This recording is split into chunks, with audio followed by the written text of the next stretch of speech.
Well, this was a close call, but in the end, Jing Yuan won out. So let's give our Arbiter General a good video.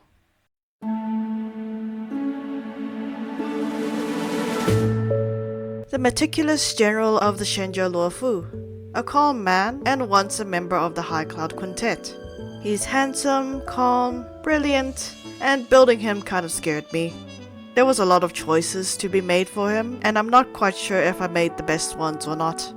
As much as I don't like the Luofu storyline, and as much as I can say it had wasted its potential, Jing Yuan is one of my favorite characters of the Luofu, and I really don't want to ruin this video.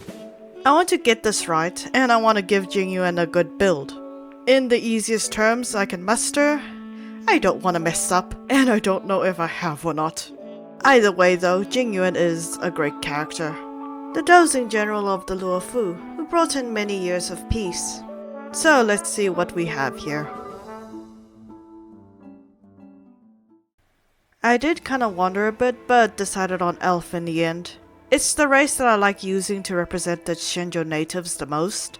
Those with long lives who have experienced many things, and perceive time very differently from short-living races. So though I did want to give him something special like Eladrin, I decided to simply make him a high elf instead. It makes sense in my head anyway. Elves have an increase to their dexterity, they have dark vision, proficiency in perception, and advantages against being charmed and can't be magically put to sleep. Elves don't technically need to sleep. They can meditate, remaining semi-conscious in this state. So yeah, high elves have an increase to intelligence, proficiency in weapons, an extra cantrip, and an extra language from the ones that they innately know, which I made to be Booming Blade and Draconic because of the Vidyadhara and his relationship with Danhan. Danny boy. So for his class I immediately went with Paladin for him. It makes sense with his loyalty to the Luofu and him being a general of the Shenzhou Alliance. I just couldn't figure out what kind of Paladin he would be. At first I went with Oath of Redemption, him being an original member of the High Cloud Quintet and his way of making up for what happened with his old friends. But the more I think about it, the less I liked it. It felt a bit off. Like it didn't quite make sense for Jing Yuan to have that kind of oath. I really liked the idea of it though, but at the same time I just didn't feel like it made sense to me, if that makes sense. I don't know. So instead I decided to focus on what the Shenzhou Alliance would be as a whole. What kind of oath would the Shenzhou want from their leader? And that landed me on the Oath of Judgment. Know the truth, destroy the guilty, maintain balance, and harmonize the scales. These are the tenets of judgment, and honestly, I felt like it was right the moment I read it.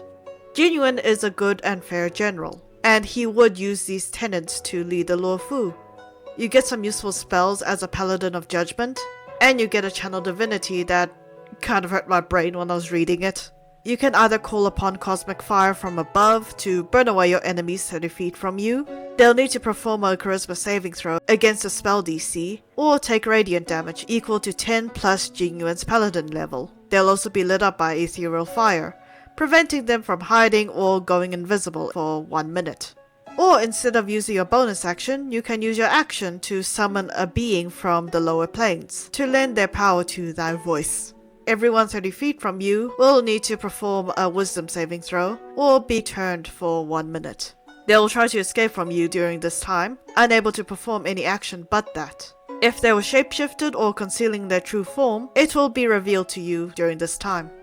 At 7th level, you get the ability to cause any spells attacking an ally 10 feet from you to be made at a disadvantage, which is always nice. For fighting styles, I gave him the great weapon fighting, cause, you know, big sword.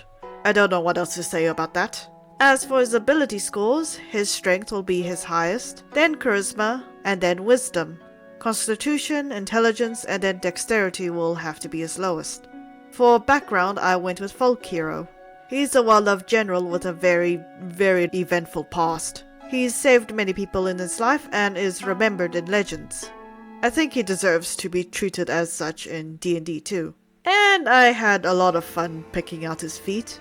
Thinking about the Shenzhou again, the event involving Sanctus Medicus gave me an idea for Jing Yuan. Mage Slayer. If an enemy 5 feet from you casts a spell, you can use your reaction to melee attack them in return. If you attack a creature concentrating on a spell, they get disadvantage on a saving throw in concentrating on that spell. In contrast, you get advantage against saving throws on any spell cast upon you by a creature 5 feet from you. I just thought it would be very interesting, especially when Sanctus Medicus itself gives me mage vibes. Like a group of warlocks, you know? I've already mentioned his additional language, so let's move on to his proficiencies instead. I gave him proficiency in smithing tools because of its importance in Shenzhou culture, and also because I can see him learning some basic techniques from Yingxing a long time ago. I also gave him proficiencies in insight and persuasion, because of meetings that he goes to and how important it is to understand their intentions and to sway people to his side. And for his magic, these are my personal recommendations. Though as a paladin, the recommendation list is very limited. You get like 3 picks at level 7 and the rest come with the subclass itself. Those being spells like Detect Evil and Good, Blink, Hellish Rebuke, Banishment, and so on. There are many more, but I don't think naming them all will do us any good. You can look them up online somewhere, and it'll show you all of them. For my personal picks though, I went with Compelled Duel, cause I can see him using it to protect the people during battle, or as an ability that he learned when acting as a general.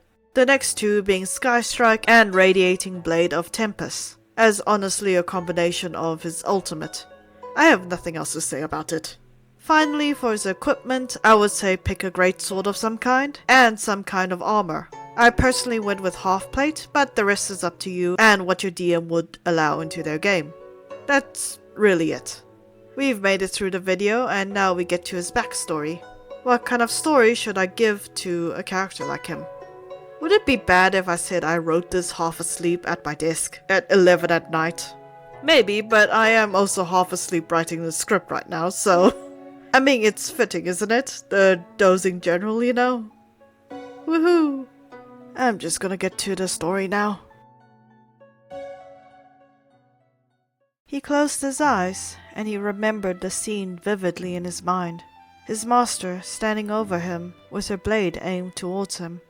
His parents had hoped that he'd become an academic like the rest of his family, live a simple life as a commissioner or even a professor at a prestigious school.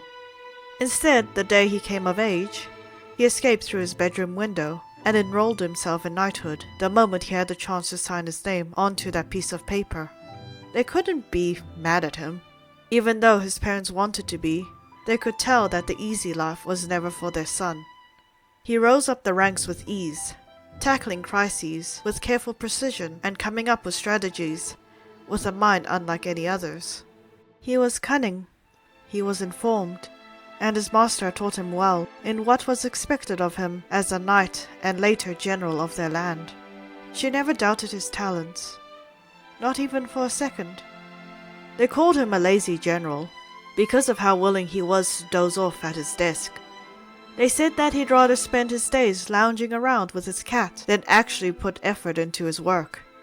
Even so, though, they cannot deny the fact that his plans always worked in the favor of the kingdom, and that he would never allow harm to befall the people, never allowing danger to fall upon those under his directive. You seem to be able to defeat any enemy that you come across. A scowl pulled across the woman's face. Not all enemies, Master Diviner. No one is truly invincible. The general spoke with a quiet fondness in his tone. You said you were done trying to distract me from the game. I've already predicted 48 of your moves. I won't lose to you so easily this time. Do you truly believe that I'm trying to be malicious here? I'm simply responding to your comment. Even then, tell me, what enemy were you unable to defeat? He remembered the look his master gave him that day, the quiet madness as their blades clashed on the battlefield. Her mind was shattered, as his heart broke for the woman that taught him everything he knew. He quietly asked her if she was still there, if she recognized him. For a moment, he thought she did, but as he swung the final blow, he could not bring himself to land it upon her. The memories they once shared, scattering into the wind. as he looked around at the burning bodies and the fallen allies. They said that it was a mistake, and yet the torment that was left behind by them, it was far too much for him to bear. He pushed the child forward, gave him a stern look, as if she was trying to calculate his next move. No one is invincible, not even us long-life species. But only the wisest of us can stand proud in front of the enemy called time. He smiled at her, and she tilted her head to one side. His young apprentice nearby rushed to him, exclaiming that he finally finished his training for the day. The diviner scolded him for not paying attention to the boy's training, but the general only laughed as she continued to yell at him. He remembered a similar argument that happened a long, long time ago, of a young apprentice and his master who was being scolded by an old friend of theirs for the same reason. As one legend comes to an end, another always begins, and so will time scatter their tale into the wind once more. I think this is fine. At least I tried anyway. I just wonder to myself sometimes if the videos that I make needs a backstory section or not. Maybe I'm just being too self-conscious about my writing abilities, but I try my best not to think too hard about it. I like writing for these videos, and I like seeing what others may think about it. It's just a little difficult sometimes, especially when some of these stories are way too sci-fi. Well then, I just hope that this video is entertaining enough. After all, we are right around the corner of hitting 500, and I'm genuinely excited for it. Thank you guys for watching this video. Like and subscribe if you like, and I hope to see you all again next time. Take care!